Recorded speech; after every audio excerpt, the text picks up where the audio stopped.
Hey, welcome along to our Mother's Day special. We've got some very important people who we're going to interview this morning, special people to me. We've got my mum, Sarki Harder. Welcome. Thank you. It's nerve-wracking, but I'm glad I'm here. I'm glad you're here. Yeah. And we've got my daughter, Danielle, with her fresh little bubby, Ryder. So welcome along, Danielle. Thanks for joining in. So we're going to be just sharing a bit about Mother's Day and celebrating mothers and some wisdom from these beautiful ladies. So I thought we'd start with a fun one first. Is there something that you never told your mum? And I know, Mum, you're one of 18 children, so your mum was very busy. So is there something that you didn't tell her when she was being so busy and giving birth to all these kids? Well, by the time I did this, my mum was not having babies anymore. But I had a secret little radio under my mattress that they never knew about, and it had a wire that joined to the wire base of the bed, and that was the aerial. Oh. And so that was a little bit of rebellion in there. There was a bit. That's awesome. Yeah. Oh, that's cool. Because you were number 13. I was number 13. Yeah. And what about for you, Danielle? Is there anything you didn't tell me? Well, this is a bit silly, but I remember when I was probably 7 or 8, and I found my Christmas present, and I was really into the Saddle Club, and it was a Saddle Club puzzle, and I was devastated, and I was so scared that you would find out that I'd found it and wouldn't give it to me. Oh, did you get it? I can't remember. Yeah, I did. I didn't tell. Oh, that's cool. So, we all sit here as mums today. When you became a mum, was there anything that really surprised you? Something, I probably knew it, but the thing that you have to give up some of your selfishness when you have kids, it's like even like breastfeeding, it's like your time is not yours anymore, and if you want to do something, you have to work it around your baby, and you want to do that, but it is this thing of giving up that selfish side of you. And I think part of that was why Taylor really wanted to have kids earlier, and I was like, nope, not yet. I'm not quite willing yet. Oh, that's cool. So that's interesting. Yeah, that is interesting. I know for me, when Benjamin, my firstborn, your old brother, was born, I was just so shocked by that he had a personality. And that sounds terrible, but I think I was it's all about nurture. It's how you parent. That will be the outcome of how the child is. And right from the get-go, he had a personality, and it wasn't all about my parenting. It was about his personality and what he liked, and, he had some health struggles and that. And I think I was really shocked by that, because I realised that the uniqueness of having 4 children and them all being very different, and which I've enjoyed, but I was surprised by that. Yeah. So, I said before, you've been a parent for 51 years. Yeah. So you would have seen a lot of changes, Mum, in this time, like 51 years, half a century. Yeah. So what do you think's changed for mums? I think the biggest change is the younger mums and parents, mums and dads, think things through before they do things. Yeah. For me, I just had to do, I didn't have to, but it wasn't sort of discussed what was going to happen in our life. Yeah. We just followed a trend. Yeah. So you felt like there was not a lot of choice back then. You just did. No, we just did it. Yeah. When I told my dad that I was going to stop at having 6 children, he was devastated. Oh. He thought, you can't do that. It's not what God would, or what the norm was then. Yeah. But I wanted to have enough children that I could look after, and that the older ones didn't have to look after, because I don't actually remember my mum and dad that much. it was more the older brothers and sisters that brought us up. Wow. So what would you say, Danielle, what was one of the best lessons that you've learnt from me? Ooh. I think you...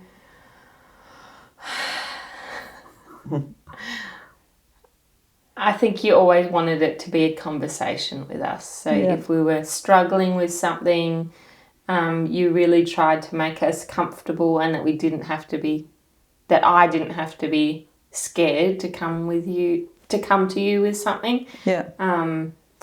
So it was like I think a big trust thing. And I think you used to say that over and over, and that you loved us, that you loved me no matter what. Yeah. And even I remember when we were little, when we did something wrong, you would say, I still love you. I don't, just because you did something, you were mean or you did something bad, I still love you. That doesn't change the way I feel about you. Oh, that's good. Oh, that's good. What about for you? What did you learn from your mine mum? was more the opposite. I didn't have connection with my mum like that. And I made sure, like my mum used to blow a whistle when I had to come. Yeah. She'd stay in bed in the morning, she'd blow a whistle because I had to bring her breakfast and a cup of tea. Yeah. And I just made the decision that I would never do that. Well, we can learn from stuff, can't we? We can Definitely. learn from the positives and the negatives. And I think we do make decisions And it was consciously. just that's how they would do it. Yeah, and that's that generation, isn't it? Yeah. I mean, that's 4 generations ago. So, and they were doing the best they could back then. Yeah. So, yeah, and each generation we get a new opportunity to learn from the past and make some decisions for how we're going to move forward. So that's cool. So, think about parenting and being a mum. Like, what would you say, not just from your mum, but like just in general, what's been one of the most helpful things lessons that you've learned about being a mum? What about you, Danielle? I think really about not, kind of what you said about what you were expected to do. These days I think there's more openness, and I know with a lot of my mum friends and talking to you, and there's an openness that we can discuss different ways of doing things, and that we don't judge each other, and that, I don't know, for example, I have some friends that are really very routined in how they like do sleeping with their kids and eating and bedtime, and it's all very much an exact routine, exact times, whereas for me we have some sort of routine, but it's a bit more Flexible? more flexible. But I love that I can talk to my friends, and that just because we do different things differently, that we can still discuss it and give advice, I guess, but it's not given it with, it's just given like, oh, maybe that would help you, but if it doesn't, that's fine. So I think, and that's been a real support for me, to have friends that I can talk to, and I know they won't judge if I do things differently or if I don't agree, but that we can just love each other through that, because I think that's what we need as mums. We need support and help, because it's not an easy job. It is a challenging thing. I know for me, one of the great lessons that I've learned was I control me, and I don't get to control my kids. And I think that started from the get-go.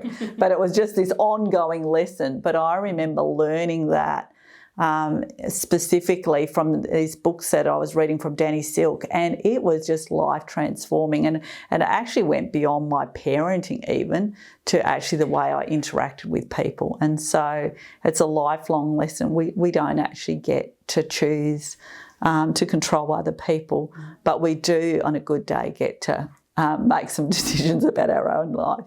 So I found that really helpful. We're never too old to learn. No, we aren't too old to I've learn. learnt a lot of things in my later years, Yeah. and it's made life a lot easier Yeah. by just, yeah. Yeah. That's what I really appreciate about your mum, that you're a lifelong learner, and I've seen you do that, and that's been really amazing. Danielle, what, as a mum, what would you say what would be a good thing that I could do for you right now? I think, especially in the stage I'm in right now with a newborn and like going from 1 to 2 kids, some of it's just the practical stuff. I know when I had Hunter, you did my washing for me and came and dropped it off, like those sorts of things. I know the other day you dropped off a meal at our door, so I didn't have to cook. Like, I think in the time I'm in, that's really special because it helps. That's cool. I guess when I just had Hunter, my time was not 100% his, but the time that I was focusing on him, it wasn't, it was either me or him, whereas now it's me, him or Ryder. So when I need to feed Ryder, it's like, sorry, Mummy. Three-way. It's but when it was choosing just between me and him, I could choose him every time. Yeah. If he needed it, whereas now if Ryder needs me, it's like I have to go, sorry, Bubby, but your brother needs me right now. Yeah. And so some of that practical help just helps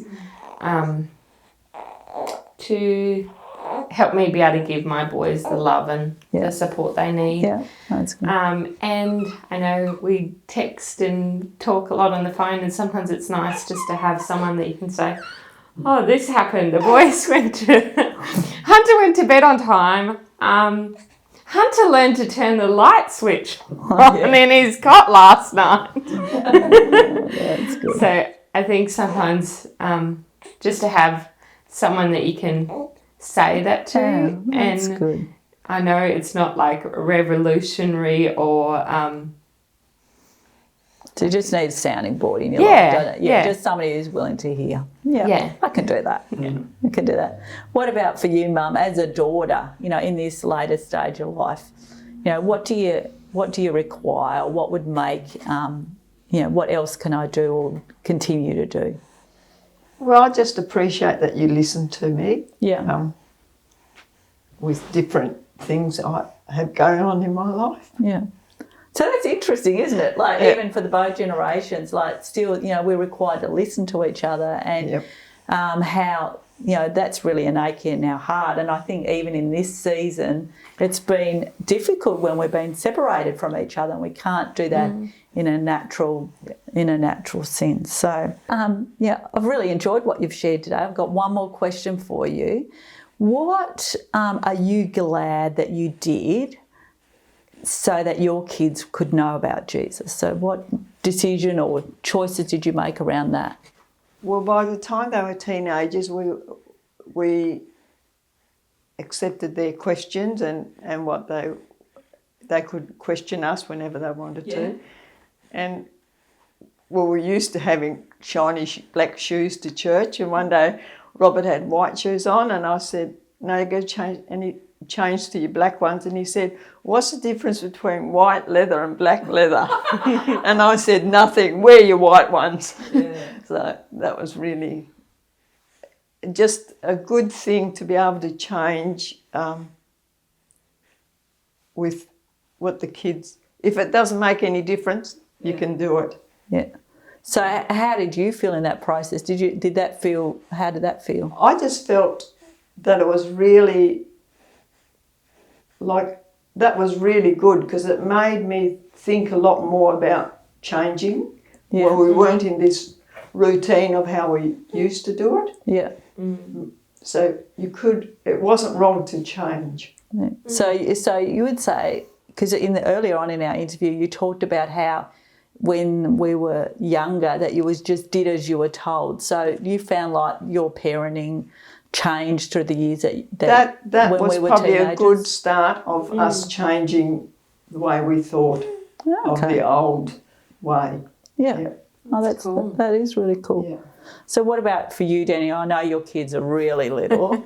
So you're just starting the journey really about introducing them to Jesus. Do you have some things that you already do, or do you have some hopes where, that you want to introduce in your parenting?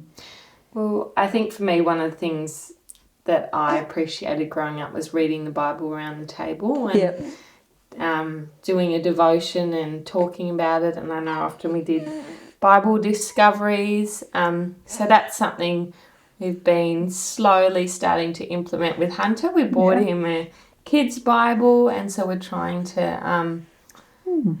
Some of that's hard when your life's busy, to actually sit around the table together as a family, but we're working on making that a habit and praying and that being an important thing for our family. And I think as our family grows and they get bigger, it'll be different. But if we set the habit now, I think it will be helpful. Whereas if we go in a few years' time and we want to do this, it's probably going to be a lot harder. And I think another thing, it's probably more for me, but when we're having a hard day, I put on some worship music.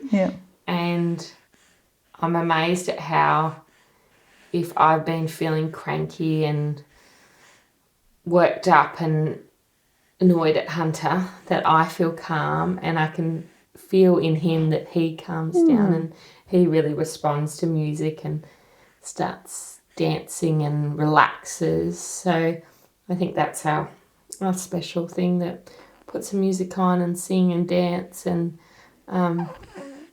it's amazing what, I guess, the Word of God and when his values and music are being spoken, what that does to the atmosphere in your house. Oh, that's awesome. That's great wisdom. So I like those things, and I'd encourage you to keep doing it. And I like how you said, your parenting has changed, and I've so enjoyed this. So thank you so much, because you're two people I really love, and you have contributed to who I am today. And so thank you so much for making yourself vulnerable and sharing with us today. So thank you. Thanks for having us. Thank you for being my daughter.